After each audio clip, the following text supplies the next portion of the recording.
Chapter 56, Squid.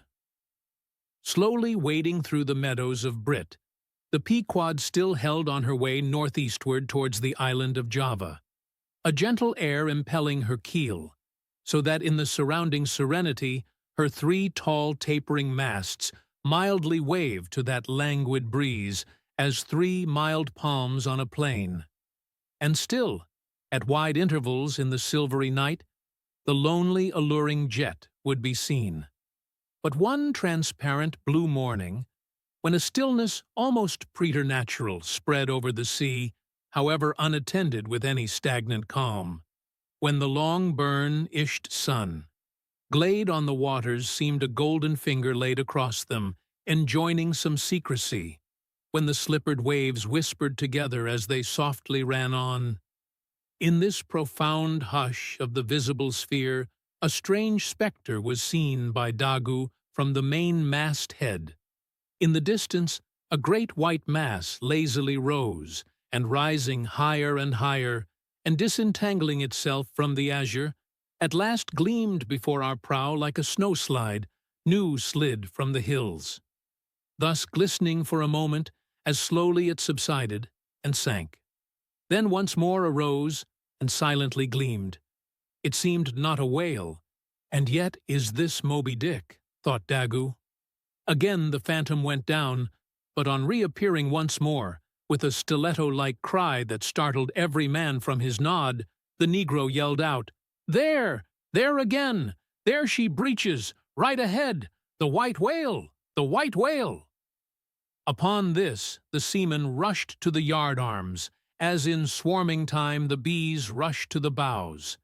Bareheaded in the sultry sun, Ahab stood on the bowsprit, and with one hand pushed far behind, in readiness to wave his orders to the helms.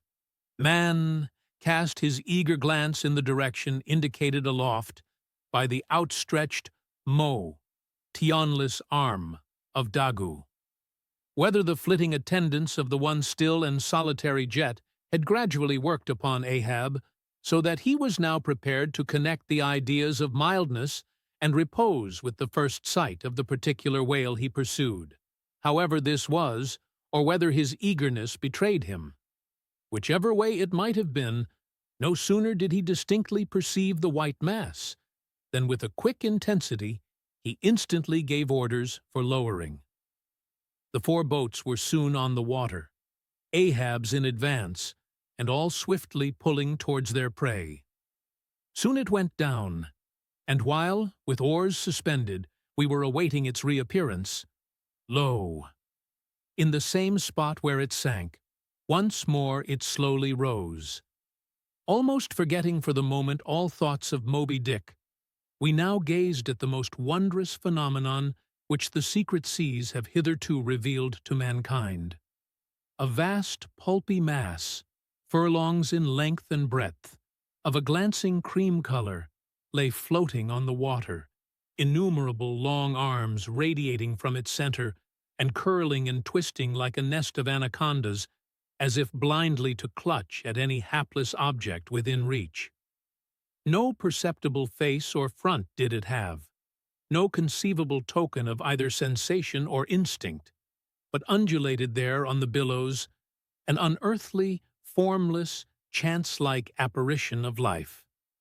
As with a low sucking sound it slowly disappeared again, Starbuck still gazing at the agitated waters where it had sunk, with a wild voice exclaimed, "Almost rather had I seen Moby Dick and fought him, than to have seen thee, thou white ghost."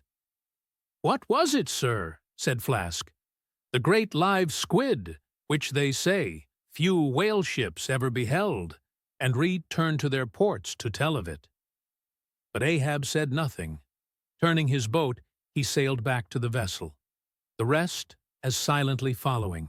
Whatever superstitions the sperm whalemen in general have connected with the sight of this object, certain it is that a glimpse of it being so very unusual, that circumstance has gone far to invest it with portentousness. So rarely is it beheld, that though one and all of them declare it to be the largest animated thing in the ocean, Yet very few of them have any but the most vague ideas concerning its true nature and form. Notwithstanding, they believe it to furnish to the sperm whale his only food. For though other species of whales find their food above water, and may be seen by man in the act of feeding, the spermaceti whale obtains his whole food in unknown zones below the surface. And only by inference is it that anyone can tell of what, precisely, that food consists. At times, when closely pursued, he will disgorge what are supposed to be the detached arms of the squid, some of them thus exhibited exceeding 20 and 30 feet in length. They fancy that the monster to which these arms belonged ordinarily clings by them to the bed of the ocean, and that the sperm whale, unlike other species, is supplied with teeth in order to attack and tear it. There seems some ground to imagine that the great kraken of Bishop Pontop Podun may ultimately resolve itself into squid.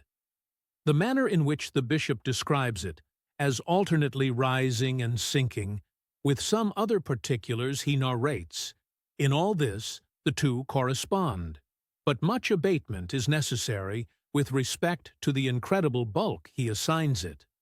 By some naturalists who have vaguely heard rumors of the mysterious creature here spoken of, it is included among the class of cuttlefish, to which, indeed, in certain external respects, it would seem to belong, but only as the anak of the tribe.